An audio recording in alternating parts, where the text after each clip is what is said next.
तो first start करो, heading लगाओ ओरिजिनल जुरिस्डिक्शन।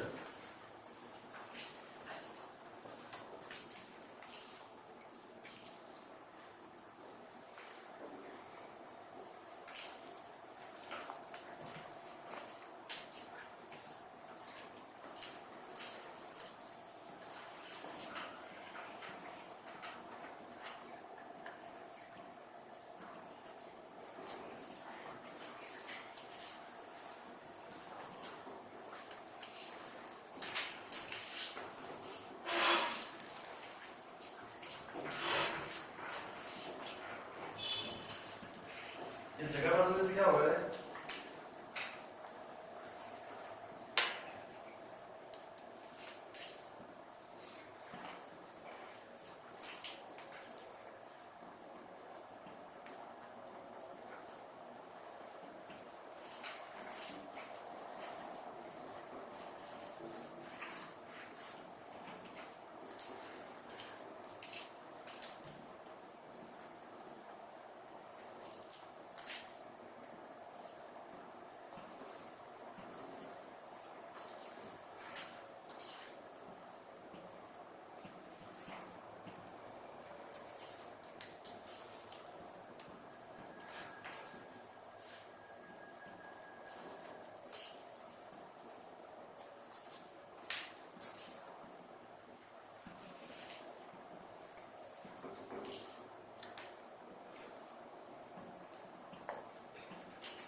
देखो एडमिनिस्ट्रेटिव का मतलब है मौलिक अधिकार, ठीक है।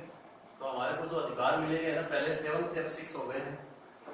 तो उन अधिकारों के से रिलेटेड अगर कोई भी मामला है, राज्य में राजस्थान में रहते हैं, हमारे कोई भी मौलिक अधिकार अगर छीन दिए सरकार या कोई भी, तो हम कहाँ जा सकते हैं? हाई कोर्ट के अंदर जा सकते हैं, ठीक है। प्रोबेट का मतलब होता है संपत्ति के अधिकार को लेकर, यानी मान लेते पिता के 4 पुत्र है, 5 है, उनके अंदर संपत्ति को लेकर लड़ाई झगड़ा चल रहा है, तो जब मैटर बड़ा हो जाए तो जा सकते हो, डायरेक्ट नहीं। चालू देखो ओरिजिनल जुरिस्डिक्शन यानी मूल क्षेत्राधिकार रिक्वायर्ड उसमें जुरिस्डिक्शन का या अधिकारिता, यानी मेन काम क्या है अपने हाई कोर्ट के, कौन से मामले हैं तो सीधे यहाँ जा सकते हैं। This refers firstly to the hearing of cases by the high court, तो पहले हियरिंग कौन करेगा? फर्स्टली हाई कोर्ट में करवा सकते हो। दीज इंक्लूड पहला case related to election of the member of parliament, यानी एमपी से रिलेटेड कोई भी मामला है, ठीक है। मेंबर ऑफ पार्लियामेंट यानी एमपी, एमपी से रिलेटेड कोई भी मामला है, सीधे कहां जा सकते हैं? हाई कोर्ट के अंदर। स्टेट लेजिस्लेचर का कोई मेंबर यानी एमएलए एमएलसी को लेकर कोई भी मामला है, ठीक है, तो कहां जा सकते हैं? High court. Cases regarding revenue collection, revenue का मतलब क्या होता है? राजस्व। क्या होता है? टैक्सेस या राजस्व। तो रेवेन्यू कलेक्शन को लेकर कोई मामला है, कहाँ जा सकते हो? हाई कोर्ट में। एडमिरल्टी यानी आपके मौलिक अधिकारों का अगर कोई हनन करता है, वोलेट करता है आपके एडमिरल्टी को, सीधे हाई कोर्ट में जा सकते हो। प्रोबेट संपत्ति के अधिकार को लेकर। मैरिज लॉ शादी से संबंधित जो भी कानून है उनसे रिलेटेड कोई मामला है तो आप हाई कोर्ट में जा सकते हो। कंपनी लॉ, कंपनी पता ही होगा, तो कंपनी से रिलेटेड अगर कोई मैटर है, कंपनी लॉ से रिलेटेड कोई मैटर है तो आप जा सकते हो। लास्ट आता है डाइवोर्स। अगर डाइवोर्स से रिलेटेड कोई मैटर है तो आप कहां जा सकते हो? हाई कोर्ट में। तो ये कुछ मैटर्स हैं जो डायरेक्टली कहां ये किए जा सकते हैं? हाई कोर्ट के अंदर।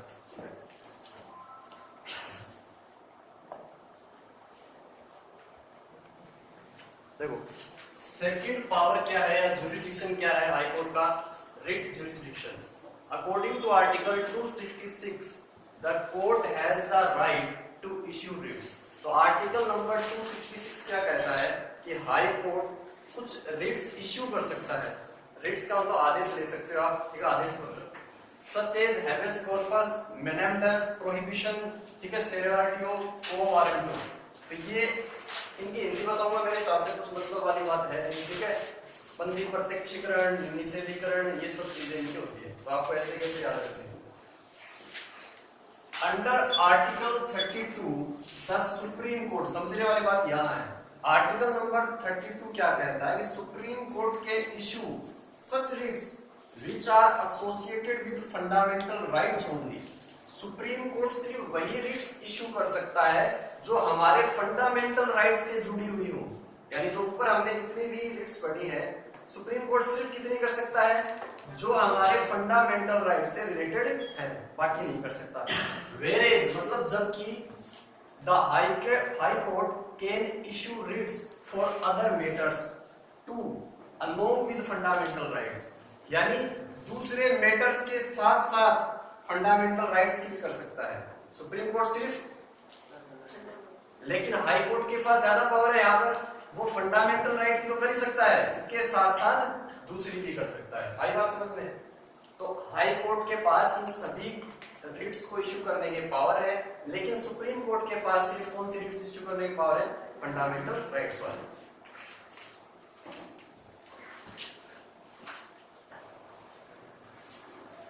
देखो एपेलेट जुरिडिक्शन क्या होता है? अपील करने का अधिकार, अपीलीय क्षेत्र अधिकार, एपेलेट से पता चलता है, ठीक है।